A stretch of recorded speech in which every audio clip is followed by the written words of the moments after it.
इस मोदी सरकार को लाने में उनका एक तरह से रोल था, इस मूवमेंट का एक रोल था और उन्हें इस बात का बेहद पछतावा है। नहीं, देखिए, मेन पछतावा तो इस बात का है कि हम लोगों का जो इंडिया अगेंस्ट करप्शन मूवमेंट था, उसका सहारा लेकर भाजपा ने सिर्फ कांग्रेस को ही नहीं गिरा दिया, बल्कि भाजपा सत्ता में आ गई।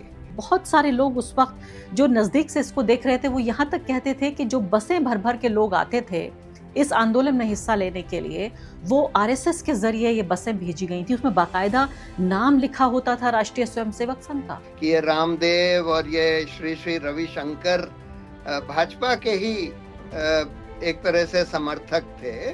और इन्होंने, आज मुझे कोई शक नहीं है ये कहने में कोई कि रामदेव और श्री श्री रविशंकर ने भाजपा के कहने पर इंडिया अगेंस्ट करप्शन को सपोर्ट किया, सिर्फ इस मकसद से कि कांग्रेस की सरकार को गिराया जा सके और मोदी शाह की भाजपा को सत्ता में लाया जा सके। बाद में अरविंद केजरीवाल की भी दिखने लगी थी कि थोड़ी राइट विंग आइडियोलॉजी दिख रही थी। तो उस समय से मुझे ये एहसास हो गया था कि भाई ये अरविंद केजरीवाल ठीक आदमी नहीं है। आपको लगता है कि क्या फिर से किसी इस तरह के आंदोलन की जरूरत है, क्योंकि अब तो पहले से ज्यादा भ्रष्टाचार है, जो सांप्रदायिकता पहले बहुत कम हुआ करती थी उसका बोलबाला है, गुंडा राज भारत में है। तो आपको लगता है कि इस तरह का कोई आंदोलन फिर से होना चाहिए जिसमें जनता को जगाने का काम हो? तो ये तो बिल्कुल फांसीवादी सरकार है, इसके चलते हुए सड़कों पर आंदोलन होना और मुश्किल है, लेकिन उसकी बहुत सख्त जरूरत है।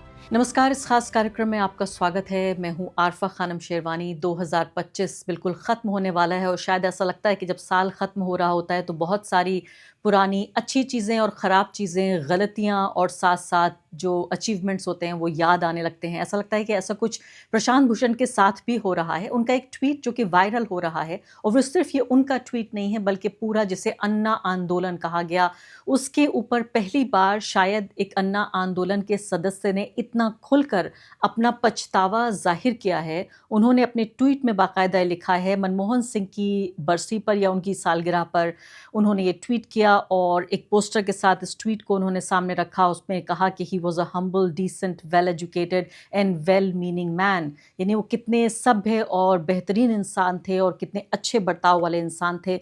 उनकी जो ह्यूमिलिटी थी और डिसेंसी थी वो उनकी एक कमज़ोरी के तौर पर देखी गई कि कितने ज़्यादा वो आजिज़ी से, डिसेंसी से और ह्यूमिलिटी से पेश आते थे। इसके अलावा जो अगली लाइन है वो बेहद महत्वपूर्ण है, जिसमें वो कह रहे हैं कि उन्हें इस बात का पछतावा है कि उन्होंने एक इस तरह के आंदोलन में हिस्सा लिया जिसने मनमोहन सिंह की सरकार को बदनाम किया, मनमोहन सिंह को बदनाम किया, और साथ साथ एक तरह की दुष्ट में कहूँ या ख़राब एक तरह की रोग रिजीम का जिक्र कर रहे हैं। वो यानी कि अभी जो मौजूदा सरकार है उसके लिए कह रहे हैं कि इस मोदी सरकार को लाने में उनका एक तरह से रोल था, इस मूवमेंट का एक रोल था और उन्हें इस बात का बेहद पछतावा है। उसके बाद इस ट्वीट पर बहुत सारे लोगों ने जवाब दिया, बहुत सारे लोगों ने तारीफ़ भी की, लेकिन कुछ लोगों ने जब ज़्यादा इस बात को कहने की कोशिश की तो उन्होंने ये भी कहा कि वो इस बात से इनकार नहीं कर रहे हैं कि यूपीए की सरकार भ्रष्टाचारी थी, लेकिन ये सरकार उससे कहीं ज़्यादा भ्रष्टाचारी है और इससे ज़्यादा वो सांप्रदायिक भी है। प्रशांत भूषण इस वक्त हमारे साथ मौजूद हैं इस मुद्दे पर चर्चा के लिए। प्रशांत जी, आप ही नहीं, बहुत सारे ऐसे लोग जिनको हम ये मानते रहे कि वो प्रोग्रेसिव पॉलिटिक्स के लिए भारत की एक तरह से वो मैं कहूँगी भारत के एक दिमाग की तरह काम करते रहे।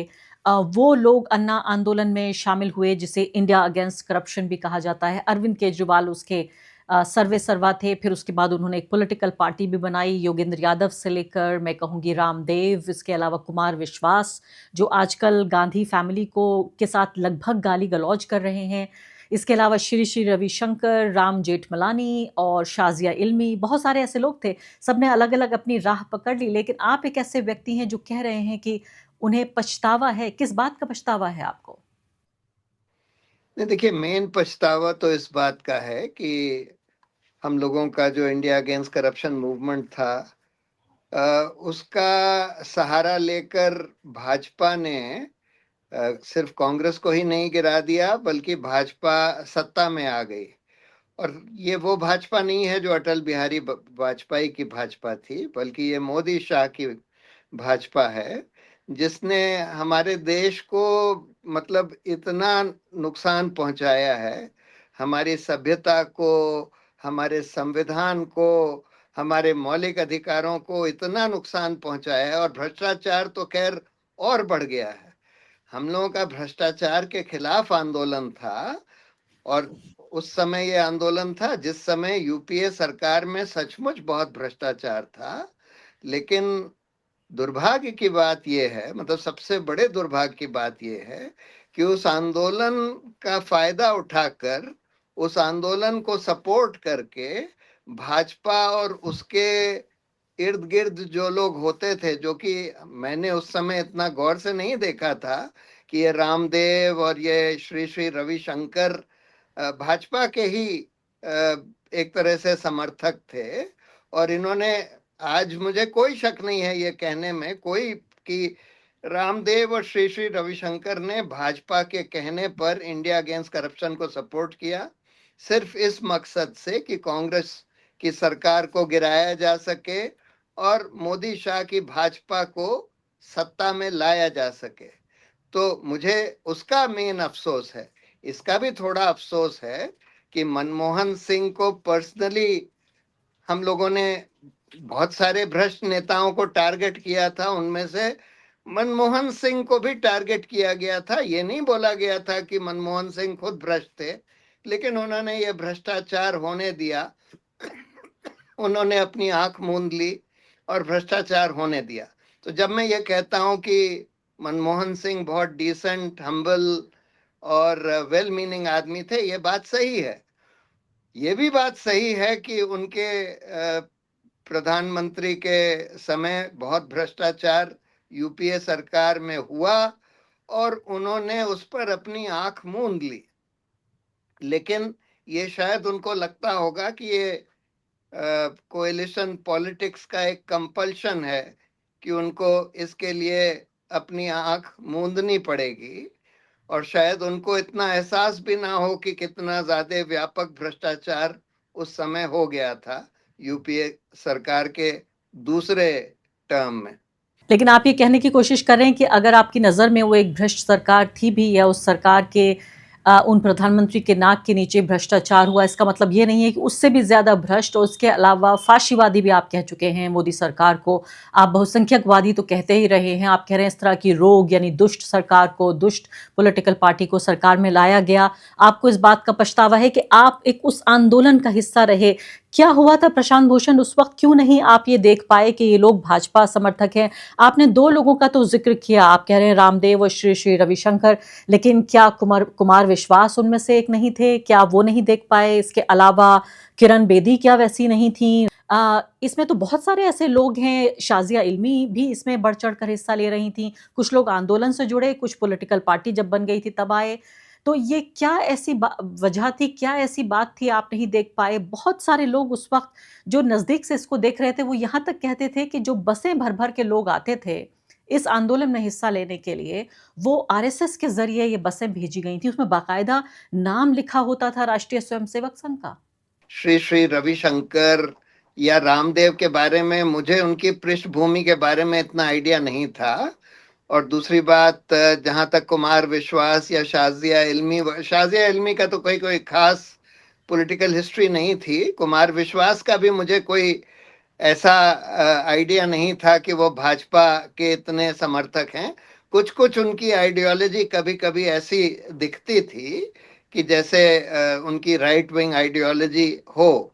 बाद में अरविंद केजरीवाल की भी दिखने लगी थी कि थोड़ी राइट विंग आइडियोलॉजी दिख रही थी।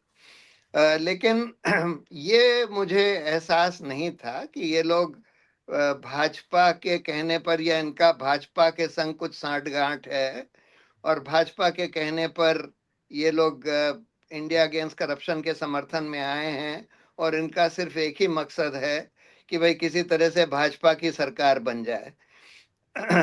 तो हम लोग तो खैर ये चाहते थे। हम लोगों ने जब उस समय आम आदमी पार्टी बनाई तो कम से कम मेरा और योगेंद्र यादव का तो कम से कम ये मानना था, और बहुत सारे लोगों का, और जो इंडिया अगेंस्ट करप्शन से आम आदमी पार्टी में आए थे, उनका ये मानना था कि भाई हमें एक ऐसी पार्टी की जरूरत है हिंदुस्तान में जो एक ऑल्टरनेटिव पॉलिटिक्स प्रैक्टिस करे, जो एक बिल्कुल ईमानदार, पारदर्शी, जिसमें हम लोगों ने जैसे पहले करीब 32 पॉलिसी कमिटीज बनाई, 32 अलग अलग एरियाज ऑफ पॉलिसी की, और उन्होंने अपनी रिपोर्ट दी। और हम लोगों को ये करना था कि जो हमारी नेशनल वर्किंग कमेटी थी, उसमें ये पॉलिसीज हम लोग तय करें कि हमारी पार्टी की क्या पॉलिसीज होंगी, जो सारे एक्सपर्ट्स ने बनाकर हमको दी थी, जो अच्छे अच्छे एक्सपर्ट्स थे उन एरियाज में। लेकिन अरविंद केजरीवाल ने ये कह दिया कि नहीं, हमको कोई पॉलिसी वॉलिसी की कोई जरूरत नहीं है, जब कोई इशू अराइज करेगी तब हम उस समय पॉलिटिकली कन्वीनियंट स्टैंड लेंगे। तो उस समय से मुझे ये एहसास हो गया था कि भाई ये अरविंद केजरीवाल ठीक आदमी नहीं है, और ये इस पार्टी को उस दिशा में नहीं ले जाएगा।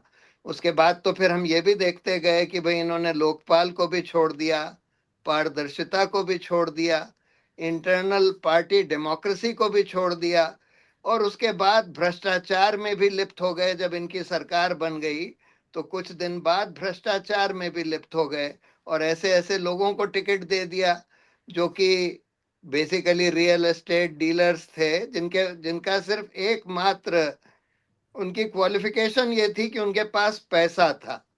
उन लोगों को टिकट दे दिया, और उसके बाद फिर हम लोगों ने ये देखा, क्योंकि पार्टी अनफॉर्चुनेटली अरविंद केजरीवाल के ही हाथ में चली गई थी। खैर, ग्राउंड पर ज्यादातर काम तो अरविंद और उसके ही जो साथी थे वही लोग करते थे।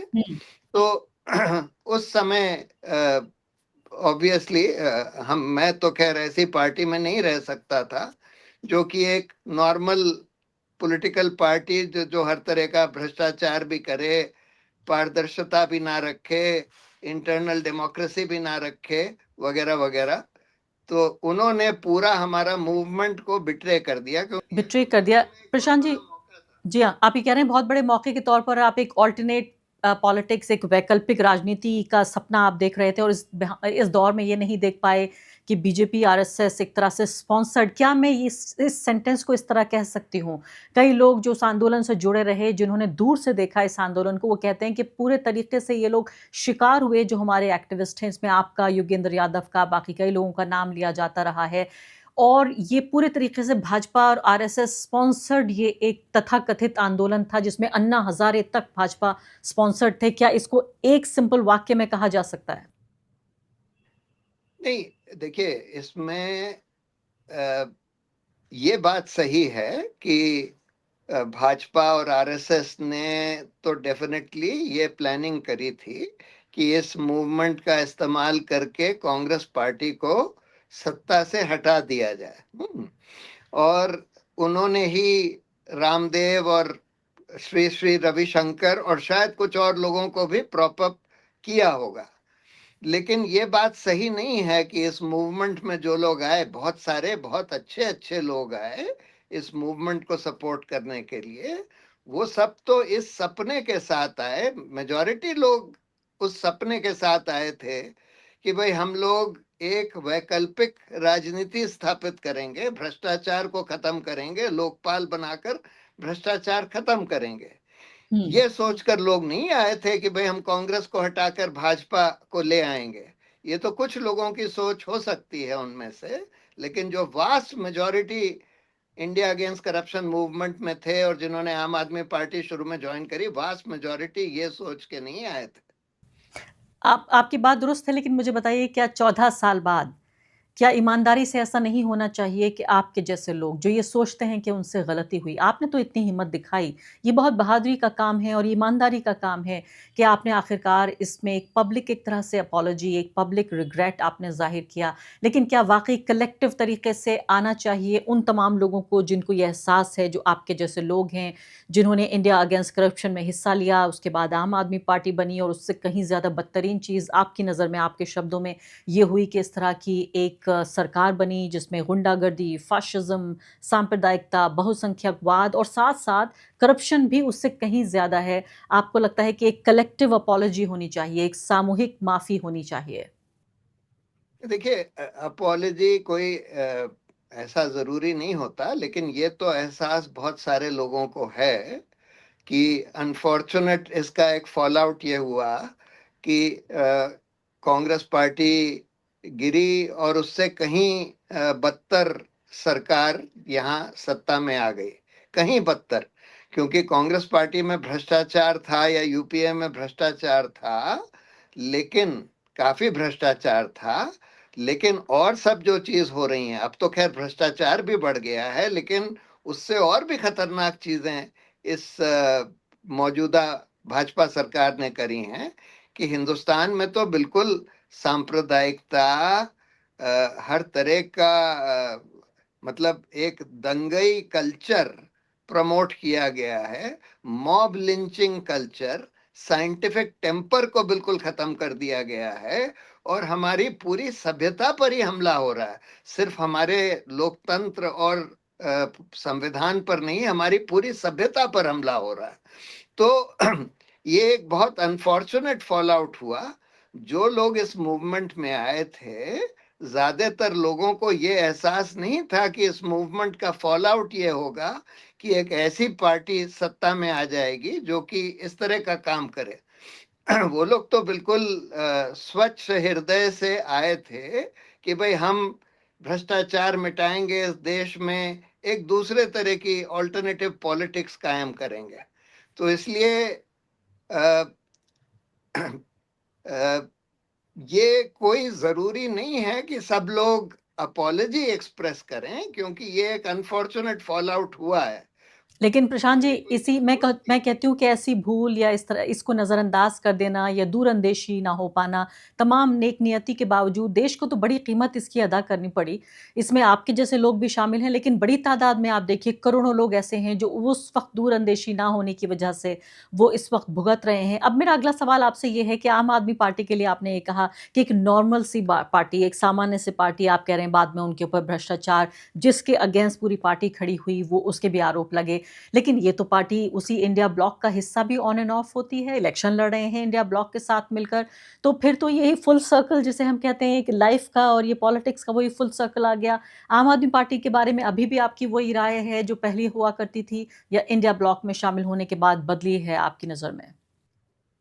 नहीं नहीं, आम आदमी पार्टी के बारे में वही राय है जो और मैं ये भी याद दिलाना चाहती हूँ कि नरेंद्र मोदी सरकार ने अरविंद केजरीवाल, उनके 3-3 मंत्रियों को जेल में बंद रखा। तो ये अगर ये लोग साथ में होते, यही विचारधारा होती, तो फिर ये सब क्यों हो रहा होता? नहीं, ये विचारधारा कुछ हद तक वही है, लेकिन ये तो कंपेटिटिव पॉलिटिक्स में है ना। तो उस कंपेटिटिव पॉलिटिक्स में नेचुरली भाजपा ये नहीं चाहती कि ये लोग आगे बढ़ें, और ये लोग चाहते हैं कि किसी तरह से आगे बढ़ें, लेकिन सब कुछ कॉम्प्रोमाइज करके आगे बढ़ने से तो कोई फायदा नहीं होगा ना। अगर आप, यही आपकी सोच है कि भाई पॉलिटिक्स में तो हमको यही सब करना है, अवैध पैसा बनाना है, इंटरनल डेमोक्रेसी वगैरह कुछ नहीं रखनी, कोई पारदर्शिता नहीं रखनी, लोकपाल हटा देना है। इन्होंने तो अपना इंटरनल लोकपाल भी हटा दिया और एक्सटर्नल लोकपाल भी नहीं बनने दिया। तो अगर यही सब करना है तो फिर पॉलिटिक्स में आने का क्या फायदा था? अगर आपको कोई ऑल्टरनेटिव पॉलिटिक्स प्रैक्टिस करनी थी, कुछ बदलाव आप करना चाहते थे, तब तो कोई फायदा था। अब अदरवाइज फिर क्या? प्रशांत जी, आखिरी सवाल मेरा आपसे ये होगा कि अभी जो सूरत हाल है, 2025 खत्म हो रहा है, 2026 आ रहा है, 11 साल नरेंद्र मोदी को भारत के प्रधानमंत्री बने हो गए हैं, तीसरा उनका ये टर्म है, जाहिर है मजबूत सरकार है। ऐसे में आपको लगता है कि क्या फिर से किसी इस तरह के आंदोलन की ज़रूरत है? क्योंकि अब तो पहले से ज़्यादा भ्रष्टाचार है, जो सांप्रदायिकता पहले बहुत कम हुआ करती थी उसका बोलबाला है, गुंडा राज भारत में है। तो आपको लगता है क्या इस तरह का कोई आंदोलन फिर से होना चाहिए जिसमें जनता को जगाने का काम हो? आप सोचिए सेनगर जैसे जो दोषी हैं, जो बलात्कारी हत्यारे हैं, उन लोगों को बाकायदा अदालतों के ज़रिए क्लीन चिट दी जा रही है। मतलब जो एक अंधेर गर्दी जिसे हम कहते हैं और बिल्कुल चौपट राजा वो वाला हिसाब पूरा हो रहा है। क्या किसी और आंदोलन की ज़रूरत है उसी तरह से? नहीं नहीं, आज तो उससे भी और बहुत बड़े आंदोलन की जरूरत है, इस सांप्रदायिकता के खिलाफ, इस गुंडागर्दी के खिलाफ, हमारी सभ्यता पर जो हमला हो रहा है उसके खिलाफ, हमारे लोकतंत्र, हमारे संविधान पर जो हमला हो रहा है उसके खिलाफ एक बड़े आंदोलन की जरूरत है। लेकिन एक अनफॉर्चुनेट फॉल आउट इस इंडिया अगेंस्ट करप्शन का जो हास्य हुआ, जहां गया, जब आम आदमी पार्टी बनी और आम आदमी पार्टी जहां चली गई, उसका एक अनफॉर्चुनेट फॉल आउट ये भी हुआ कि जो बहुत सारे लोग अपने घर से, यूथ खासकर जो घर से बाहर निकले थे बहुत आइडियलिस्टिक तरीके से कि हम देश को बदलेंगे, वो लोग अपने अपने घर चले गए और सिनिकल हो गए। तो वो लोग अब आसानी से फिर से घर से निकल कर कोई दूसरा आंदोलन नहीं खड़ा करना चाहते। और ऐसी फांसीवादी सरकार के होते हुए एक बड़ा आंदोलन सड़क पर खड़ा करना और मुश्किल काम है, क्योंकि ये लोग तो जो लोग भी बाहर निकलते हैं 144 लगा लगा के सबको जेल में डाल देते हैं। कोई उन्नाव रेप विक्टिम्स के खिलाफ जो लोग, विक्टिम के सपोर्ट में जो लोग इंडिया गेट पर आए, या बाहर निकले थोड़े ही से लोग, उनको भी इन्होंने पकड़ पकड़ कर उठा लिया। तो ये तो बिल्कुल फांसीवादी सरकार है। इसके चलते हुए सड़कों पर आंदोलन होना और मुश्किल है, लेकिन उसकी बहुत सख्त जरूरत है। और एक इशू ऐसा है जिस पर एक बहुत बड़ा आंदोलन खड़ा किया जा सकता है, वो है बेरोजगारी का। क्योंकि बेरोजगारी आज चरम सीमा पर है। उसका मेन भुगतान जो हमारे देश के युवा हैं वो कर रहे हैं, और उस पर एक बहुत बड़ा, और अब आगे चलकर ये समस्या बढ़ने वाली है। तो जी। एक right to employment plus against indiscriminate privatisation of public sector in favor of all uh, filling up all the vacant seats in the government, जो कि 1 करोड़ से ज्यादा हैं, जी। And against this contract employment जो अब हो गया है सरकार में। हर जी। जगह टीचर्स वगैरह को भी कॉन्ट्रैक्ट पर एम्प्लॉय किया जा रहा है। इन 4 इश्यूज पर एक बहुत बड़ा जन आंदोलन इस देश में खड़ा हो सकता है। बिल्कुल। लेकिन लोगों को अगर सड़कों पर उतरना है तो ये तय करके संगठित होके उतरना पड़ेगा, और ये तय करके उतरना पड़ेगा कि अगर ये लोग जेल में डालेंगे उसके लिए तो डालें। हम लोग हम्म। जेल जाने के लिए तैयार हैं, लेकिन हमारा पूरा फ्यूचर, इस देश का पूरा फ्यूचर दांव पर लगा हुआ है। जी। इसलिए हम इसको बचाने के लिए ये प्राइस चुकाने के लिए तैयार हैं। बिल्कुल। प्रशांत भूषण जी, आपने बहुत ही खुलकर, बहुत पारदर्शिता के साथ, ईमानदारी के साथ हमसे बातचीत की। पहले ट्वीट किया और फिर अब विस्तार से बातचीत की। बहुत-बहुत शुक्रिया आपका।